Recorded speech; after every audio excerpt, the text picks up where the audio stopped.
Bonsoir mes amis, je me présente, Maître Reda Oulamine, avocat au barreau de New York, Paris et Casablanca. Le sujet que je voudrais aborder ce soir, c'est le coronavirus et en particulier les conséquences juridiques de ce coronavirus. Alors, comme vous le savez, suite à ce début d'épidémie, suite à cette maladie, il va y avoir plusieurs problèmes d'ordre juridique et je dirais contractuel. En fait, qu'est-ce qui se passe? À titre d'exemple, récemment, un ami m'a appelé et me dit que ma compagnie aérienne a annulé tous ses vols alors que j'ai payé mon billet et que je devais absolument voyager. Qu'est-ce que je fais? Est-ce que je peux les poursuivre en justice?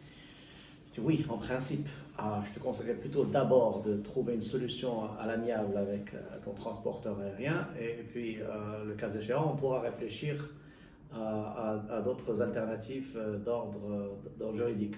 Mais ce que je veux dire ce qui est important dans cette crise du coronavirus, c'est qu'elle fait ressortir la notion de force majeure en droit, un cas de force majeure. Alors qu'est-ce qu'un cas de force majeure? Un cas de force majeure, il est défini comme un empêchement, on va dire pour faire simple, un empêchement absolu d'exécuter un contrat, un empêchement absolu.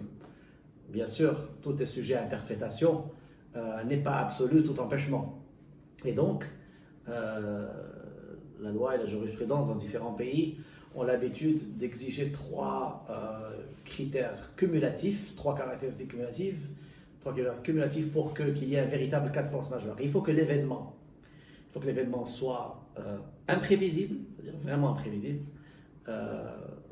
soit extérieur à la volonté de la partie qui ne va pas exécuter sa partie du contrat. Donc imprévisible extérieur et irrésistible. Irrésistible en ce sens que cet événement, cette crise doit être tellement importante, elle est irrésistible qu'elle empêche toute exécution du contrat. Alors prenons des cas concrets. En général, dans les cas de force majeure, ce sont des cas de catastrophe naturelle.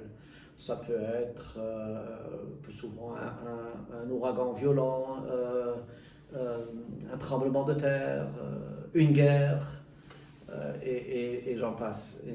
Dans le cas assez inhabituel qui est la crise du corona, il s'agit donc d'une épidémie ou d'un début d'épidémie à caractère sanitaire. Donc quelle est la conséquence encore une fois? La conséquence est que si cet événement irrésistible, imprévisible, extérieur est reconnu comme un véritable cas de force majeure, la personne qui s'était engagée à faire ou à ne pas faire quelque chose sera libérée de ses obligations sur le contrat, ne sera pas tenue pour responsable, ne sera pas condamnée à payer des dommages et intérêts. Donc c'est quand même une notion juridique très importante. Alors, d'une manière générale, pour ne pas laisser au juge l'attitude et la discrétion de décider de ce qui constitue un cas de force majeure ou pas, il vaut mieux aider le juge en prévoyant une clause de cas de force majeure. La vérité, je n'en ai pas vu depuis très longtemps, mais il importe dans un bon contrat, que ce soit un contrat domestique ou un contrat international, il vaut mieux mettre une cas de force majeure et dire tout simplement, bien sûr cette clause devrait être rédigée par un juriste, et dire que en cas de survenance de l'un des événements suivants, quitte à les lister, parfois on les liste, on mentionne leurs critères, leurs caractéristiques d'imprévisibilité, d'extériorité et d'irrésistibilité. On dira on dira donc notamment pour ne pas donner un caractère limitatif à cette liste, on dira qu'en cas de survenance de l'un de ces événements, la partie défaillante sera libérée soit de façon permanente de ses obligations, soit de façon temporaire, de telle manière à ce que l'on suspende pendant un certain temps la performance de cette obligation.